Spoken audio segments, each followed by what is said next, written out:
Dearly beloved, we have gathered here today to welcome you all to the Black Psychologist Podcast, also known as the eighth wonder of the world. We're back like we never left. Thanks for listening wherever you get your podcasts. And thanks for watching us on YouTube. Make sure you hit that like and subscribe button and give us 5 stars. Anything less than 5 stars is uncivilized. I am one half of your humble and gracious host, Dr. Kyle Osborne. He is I, and I am him. And of course, you all know I am never flying this aircraft by myself. I am joined by the one and only Jersey's finest. He is the man, the myth, the legend, my friend, my brother, my colleague, Dr. Jason Coleman. What is going on, good brother? What's going on, bro? Chilling, man. Just cold in New Jersey, man. Just trying to survive. What's going on with you? How's the day going? Yeah, same here, bro.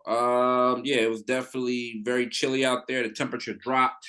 It's January, man. That's where we are. Yeah, man. It is Dog days of cold, frigid, brick, whatever word you want to use. It's going down out there. You need a hat. Listen, not playing around. You know what? You remember back in the day when we used to just like leave out the crib with hoodies? Nah, man. I mean, yes, but not anymore. No. Throw a beanie on and hoodie. It'll be the same degree. Go to school. I'm good. Yo, I saw a guy at the Miami game with no shirt on, bro. The Miami Dolphins game.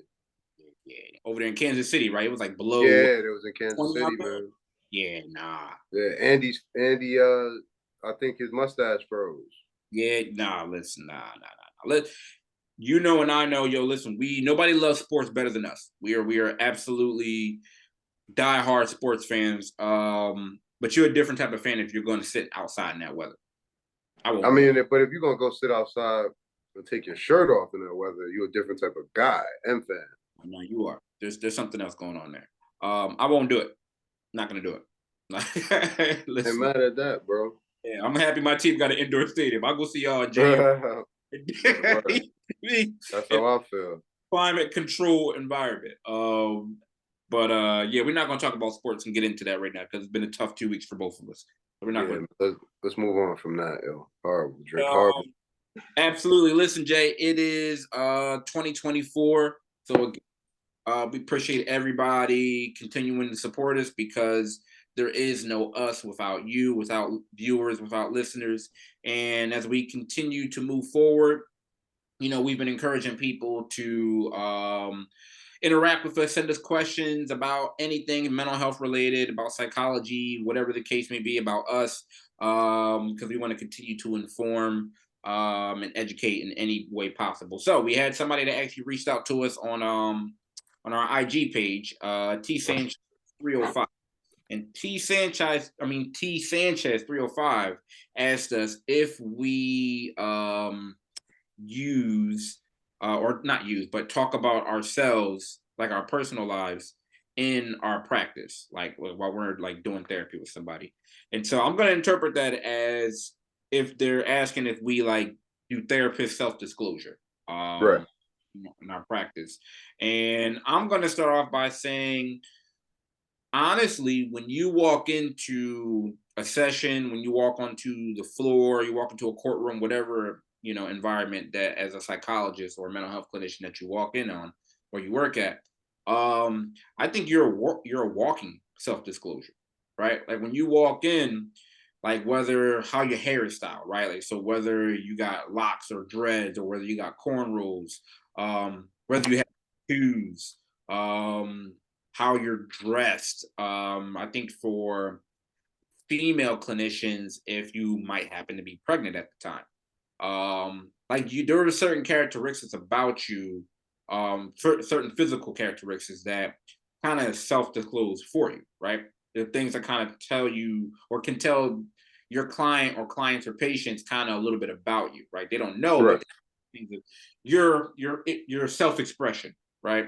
So I kind of feel like some of those things you can't really hide or kind of not disclose because it's kind of like how you kind of present yourself.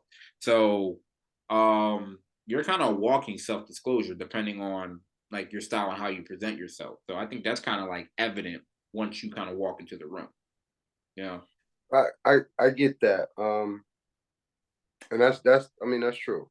One thing I would add in terms of self-disclosure is I would say the best advice I could give somebody or a new clinician or even a seasoned one is decide what you're like willing to selectively self-disclose before you even go in the room, right? With anybody, right? And what I mean by that is, listen, people are human, so we've all read the book, right? So therapists aren't supposed to self-disclose, right? So again, you're not supposed to be giving nobody your address, having coffee with them, all of that, telling them where you work out, right? But people are still people. So when you talk about people in different cultures, if somebody's significantly older than you or significantly younger than you or in the same age range as you, right?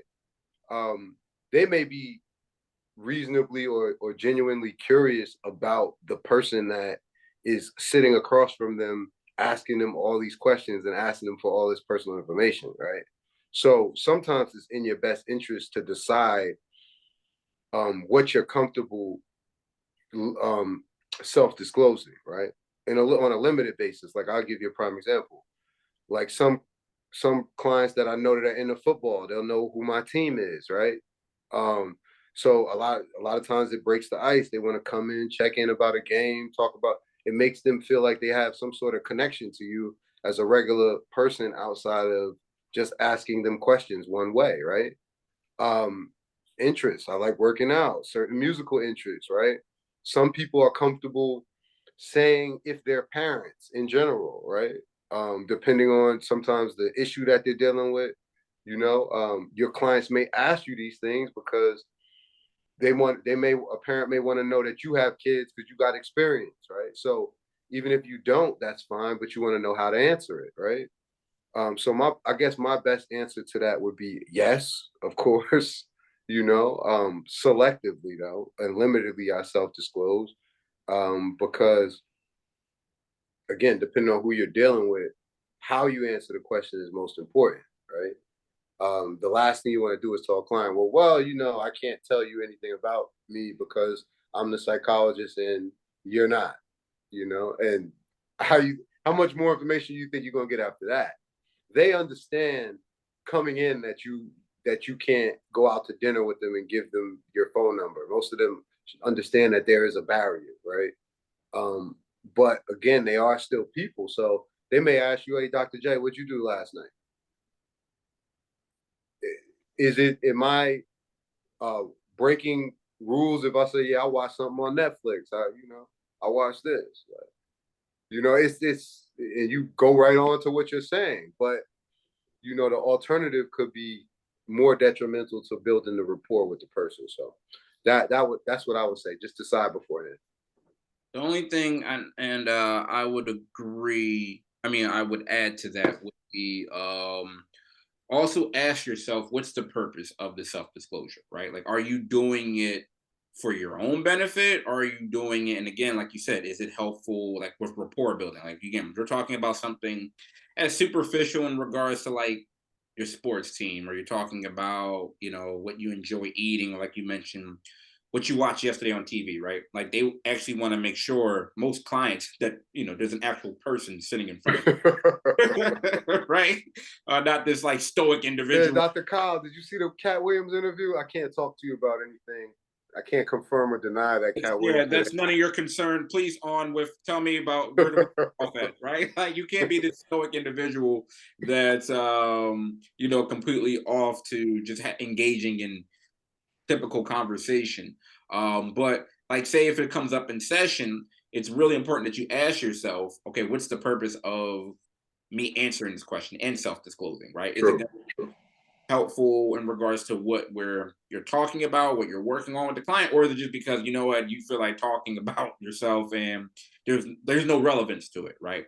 Like you said, also, is it going to be harmful to the patient or is it going to be helpful? These are questions and things you kind of have to ask yourself, and also, like you said, be comfortable prior to going in the session. I agree with you 100%. So, um, being very selective with it, being comfortable what you're willing to self-disclose beforehand, also having some of these, knowing the population you're working with and kind of understanding, trying to be as much as prepared for questions that may come up, like you said, in the addiction population, they're probably going to ask you if you've used before. I got asked that 1,000 times. Um, are you comfortable saying, hey, yeah, I do have kids, I don't have kids, whatever the case is, right? Because again, if they see you walk in with a wedding band or they see you walking in with whatever different things, they're going to ask these questions. So just kind of being prepared, like you mentioned, Jay, and answering some of those questions. But very good question, T Sanchez. Appreciate the inquiry. Again, guys, we really appreciate you guys asking us questions. We try to be as helpful as possible. So yeah, feel free to email us, to DM us in regards to whatever questions that you may have about therapy, about mental health, about the field. We try to be as helpful as possible. All right. Good question. Good question. Yeah, absolutely. So Jay, again, it is the top of the year, right? And as we talked about before, and we had a whole conversation a couple episodes ago about ways to manage and be successful at your resolutions, a lot of us have these resolutions because they're trying to improve their lives, right? Uh, Hmm. so a lot of resolutions often center on developing new habits that kind of help you get into maybe physical shape, better emotional, psychological shape. And there are ways in when you're trying to manage some of these different resolutions that can become overwhelming. So what we wanted to do, in addition to some of the resolution tips that we presented to you guys a couple episodes ago, we also wanted to bring forth some stress relieving techniques for the new year, right? We know that in addition to maintaining your resolutions, there's also a lot of other different things that come along with the new year, right? With January, especially as things are fresh and you're starting to kind of make your way into the month. So the first technique or the first tip that I wanted to bring forward was absolutely making sure you're sleeping better. I feel like sleep is something that unfortunately is not talked about enough. I feel like it's one of those things that people just kind of toss to the wayside, and it's one of those things that people just in the midst of their hectic and busy lives, they neglect. Right. And that's something that you absolutely need to emphasize and prioritize in your life, especially during the new year, because we're in the process of the nights are colder and shorter, the days are shorter, the nights are longer. That's what I meant to say. And making sure you're getting an appropriate amount of sleep is so imperative. Not to just physically, but also mentally. Giving your body a chance to recharge. So I absolutely want to emphasize that as one of the top stress techniques is making sure you're getting enough sleep. Even if you have to kind of put yourself on a schedule of making sure that you're going to sleep or kind of at least starting to kind of like turn it down a little bit before get yourself ready for a certain hour, but you want to make sure you're getting a decent amount of sleep, and it varies from person to person, but can't emphasize that enough. It's definitely making sure you're getting some sleep, especially during this time of year. I mean, listen, when I talk to people about coping, I think like with most people, the problem is like they don't have a plan, right? So I usually have people go to Google, print out a coping wheel. You know what I mean? It may seem over the top, but most people don't even know it exists, right? And the beautiful thing about it is it separates coping into like uh physical things you can do directly, right? Emotional coping, spiritual coping, right? All of those different things so that you understand that meditation or seeking, counsel from religious supports or attending church services, right, is different from eating well, which is different from sleeping and exercising and, going to therapy, right? But the important thing is that all of those areas have to be nurtured, right? And if when the good thing about a wheel like that or diagram is that you can go through and literally check off one or two that you engage in when you're doing well, right? And the benefit of that is when you have a day when you feel a little bit more dysregulated, you can backtrack and look at it and you will see something that you haven't done, right? Or something that you need to do more of, right? Or you might even see something that you could do benefit from doing less of, right? But I think the point is to have a plan. So we go into 2024, especially with coping. I always tell people you got five senses. You know what I mean? You should have a coping skill that you can utilize in your car with every sense, right? And that's something very simple, but it's the same as having different domains of coping, right? And having something in each domain that you can use to relax yourself. I like that. I'm also going to recommend investing in your social circle, right? Or creating a social circle, especially during this time of year. It's kind of like the hoopla has died down from the holidays. You Mm. remember how everybody was getting together for Thanksgiving, Friendsgiving, for Christmas, New Year's. Right. You're back in the grind of just your regular day to day work and all of that. Oh yeah, let's get together, let's go do that. Some of that stuff tends to fall off, right? And you kind of get stuck back into that rut of just kind of work, home, whatever else, other different things might be taking place. And I think it's really good that you kind of reinvest in your social circle and socializing with family, kind of keeping up that same energy that you had during the holiday. Um, because it's easy to kind of fall in that rut where you're just kind of going back and forth to work and not engaging outside of maybe like coworkers, or you might have some people that work remotely. So your home is your office. And so you can kind of get really stuck in that rut. And that's also when, that low moods kind of starts to, kick in. Um, so I think that's important is just continuing to kind of reach out, keep tabs on people. So whatever the connections that you made or restarted while you were doing the holidays, because, we tend to see people during Friendsgiving or Thanksgiving that we haven't Right. seen in a while. And it's like, yo, we got to get up, man. We got to continue to do this. And then it It doesn't. never happened. Right. So it's really important that you stay connected with people.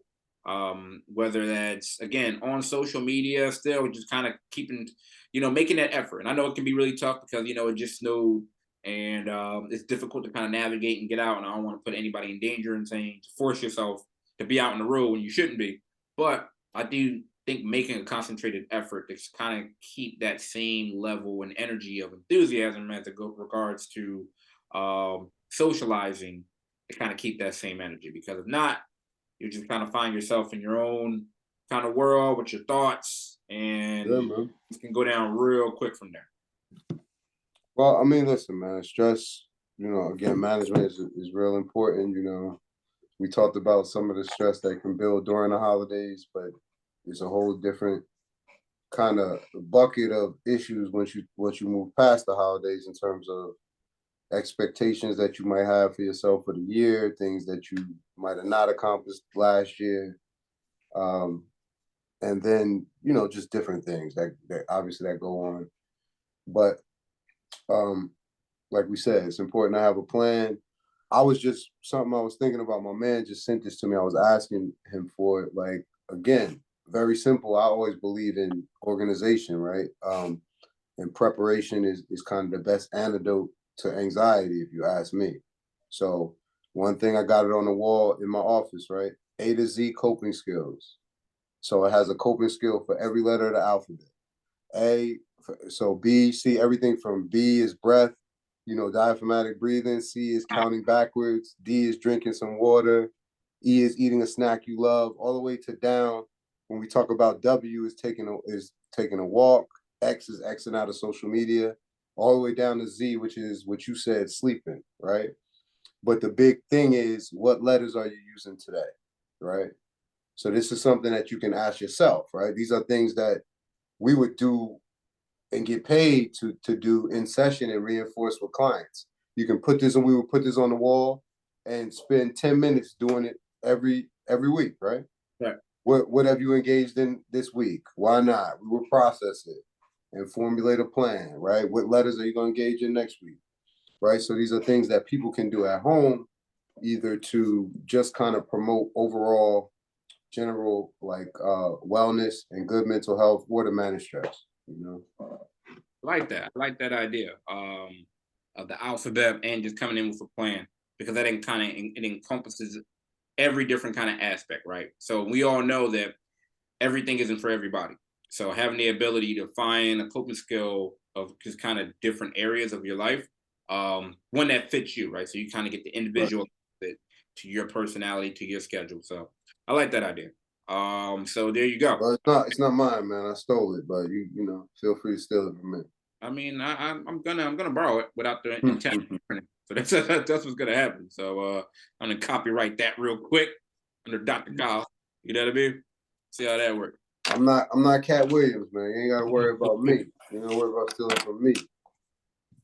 So listen, Jay. So something that also comes up, just as in our profession, and I've heard people proclaim themselves to be this, and then other people have asked, the topic of being an empath. Has it ever come up for you? Yeah. I Yeah. mean, this whole emo thing, that's short Yeah. for emo, right? Is So an empath, right? And I'm gonna read. I'm gonna pull up the dictionary, right? So I'm one probably empathy. wrong. I thought it was I'm probably wrong, bro. I thought it Yeah, I was think I know about that. All right, so what it means to be an empath, all right? So empathy, as we know, is the ability to understand and feel what another person is feeling or experiencing, right? That's what empathy is. To those that describe themselves as empaths, all right, they experience or the expressing of empathy is more extreme than the average person. So it's like they sense what others are feeling and they find it difficult to kind of separate their own feelings from others. So that's what happens. Someone said that they're empath. It's like they're so in tune with what another person is feeling or experiencing at that particular. okay. Okay. So that's where you have some people like some people, the way they describe themselves as being an empath is like it's almost like their superpower, right? Okay. Where they get so oh, I knew that this person was feeling this way because I'm an empath. And as soon as they walked in the room, I felt what they were feeling. And it also had the impact on me. And all to that extreme. That's a way so people have Oh, asked me like, do I believe that empaths are real? Are psychologists empaths? Are all these other different things? And for me, my opinion is that one, we all have empathy, right? Generally speaking, I think we mm-hmm. all have empathy. We all have the ability to put ourselves in someone else's shoes, right? And being able to kind of empathize with what they're experiencing, with what they're going through, right? It's different than having sympathy for somebody, right? It's kind of like, okay, if somebody experienced a death in the family, um, you can have empathy for that person because, say, you know what it's like because maybe you lost a loved one in the same magnitude, right? The same type of situation or very similar to that person. So that's what it's like. You're having empathy for that person and it's kind of what they're experiencing. Um, Now, do I believe if someone could actually be an empath? Um, I believe that there are some individuals that maybe um, that experience or maybe show more empathy for other people, right? And that might be due to like maybe a genetic predisposition or maybe in their environment due to their job or whatever the case is, right? Like I feel like we have in our training and kind of our desire to want to help people because that's the reason why we got in this field. I feel like yes, we may be more empathetic than your kind of average person. I wouldn't proclaim myself to be an empath. I would just say that, you know, I have a care or my desire to want to help people and put myself in their shoes also comes along with the training, right? Also comes along with the job position. So I feel like due to those kind of characteristics, those circumstances, we may be more empathetic than your typical or general person. But I wouldn't like declare myself to be an empath. I just feel like it comes along I with mean, it. I don't see the problem. To me, I don't see the problem with it. It's just a label to me. It's not necessarily a scientific label. Right. And what do they imply, right? Like, even if we talk about like scientifically, we give people labels, aka diagnoses, right? When they have personality traits, when they're histrionic, right? When they're turbulent, right? When they're dependent, We get in personality traits based off what? Basically the same thing we're talking about with the empath label, right? Based on they have these particular characteristics and behaviors that go along with them that are so ingrained in them in their life and their personality that they evade everything that they do, right? And it's just overwhelming, right? And we see these patterns to the point that we say turbulent, right? Conflict, conflict, conflict, conflict, turbulent, right? So why wouldn't it be out of it doesn't have to be a personality characteristic, label officially, but why would it be out of ordinary for somebody to be an empath or empathic, right? It's because we label people as having outgoing personalities or being sociable, right? So why can't somebody naturally be an empath? I mean, I can see it, I mean, I think I haven't put it in a category, right? So I don't have specific criteria for it, but just when we're describing that type of person, I have people that I've known that I think fit in that category, right? It's the to me it's the resource mother that works with the difficult teenage kids Right. that walk in that room and own it, and they know, and yo, they can say things to the kids that other people can't say because they feel love from that person. Mm-hmm. The They can only come in a room and be like that. And that's why I feel like, again, that's kind of similar to what we do, right? We may be in tune, maybe that could be something that we've honed over our training, right? Or it could be the rapport that we have with the individuals that we're working with when we walk into a certain environment. Now, Right. on this definition that I read previously, the disadvantage or issue that I could see that having for someone that is declaring themselves or proclaiming to be an empath is that you have to be careful and be very I would say you have to be very what's the word I'm looking for, intentional with incorporating boundaries, right? Because if you keep kind of asserting yourself when what other people are experiencing, right? Then you can get sucked into whatever they have going on in their life. Oh. So if you're not careful and you're not very diligent about having boundaries and knowing when to cut that off, that could be detrimental to you, right? Because you're Well, finding yourself involved in other people's situations and everything. And that's what I've seen with yeah, folks but that consider themselves an empath. Like, oh, well, I can help. I'm such and such. I know. It's yeah, like, but you know what I mean? That could be an I, issue. I don't want to cut you on. My bad. I No, didn't. that's just kind of the disadvantage if you do have that capability or you see what I mean? Because that's the very definition. It's being more, you have more experiencing more empathy and expressing yourself than the average person. Now, again, right? Think, and I'm not saying you saying this, but we flushing this out as we're talking, right? Um, we got to remember that there's going to be a difference, right, between somebody that's extremely empathetic and somebody that's empathetic and doesn't know the difference between empathetic and is like codependent kind of traits, right? The codependent enabler traits, right? That's different than a person that's just, I'm here for you. I understand you. I'll meet you where you're at, right? The person you're talking about, I'm gonna be very honest, right? Like that's the person that's going to the extreme, right? That's the therapist that's dating the client, right? And then when they get caught and fired and disciplined, they're telling you that they fell in love with them and they're trying to save them, right? Right.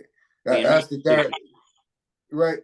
That's I mean, again, like you think you never see this, but I know these. I've seen these people. I've seen people that are over the age of 18. We go to work on a juvenile facility with juveniles with sexualized behaviors and get into trouble for having inappropriate interactions or relationships with those clients. Yep. That's exactly what we're talking about. And these are people that literally after that will have to go explain that to their adult partner. how they ended up in that position. I'm not blank, but you know what I mean. How they ended up in that position, right? And it starts to get crazy because it always started with that person being empathetic, but the boundaries, codependency, all of that, all of these kind of things kind of get mixed up, you know? Yeah, with the codependencies, the meshed relationships, all of these different things that you're not in place to safeguard whatever you're feeling, right? You're Look at so, him. He's talking about you're a messed relationship. right. The boy's So, on fire right there. hey He on man, listen. fire. I mean, listen. Hey brother, listen. You on fire, man. Listen, Yo, talk that talk, man. when you get so immersed in other people's relationships and what you're feeling, like you said, you lose sense of self. And Yeah. so, like you said, you start making these very risky and inappropriate decisions, and you find yourself, in a heap of trouble. So, Mm, bro. you just got to be very careful. Just to kind of summarize everything, as Dr. J mentioned, very, very careful in regards of your empathy that you're expressing and who you're involved with. Got to have boundaries in it. Whether you think that you're extremely empathetic or you're this empath, whatever you see yourself as, please, please make sure. Nothing wrong with being caring, nothing wrong with being supportive, but you absolutely need to make sure that you don't lose your sense of self, and you don't lose your identity, and make sure you're Word. in those boundaries.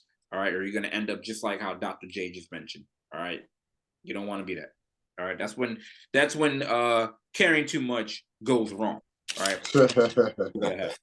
All right, Jay, anything before we get out of here, good bro? No, again, just we're gonna keep the content coming. 2024. We just want to thank everybody for hanging with us, and definitely thankful for all the new subscribers and for going back checking out the old episodes. So we appreciate you. You know, and my man, we got a good year coming up, bro. Yes, And sir. I appreciate you steering the ship. Because I would fumble the rock if I had to do it. I wouldn't be able to do it, like you do it. So I appreciate that, man. I know it ain't, it ain't easy. So I appreciate it. What we do, good brother. We out here providing this edutainment to the people, and Entertainment, yeah, I like that. we gonna keep doing, bro. We got to do it, because somebody else don't do it. Who better than us to do it? I mean, that's why we here, right? That's why we building this thing, right? Yes, sir. All right, everybody. Appreciate everybody tuning in, and definitely be safe out there. Stay warm, and take care of yourself. Wishing everybody good mental health. All right, bro. All right, bro.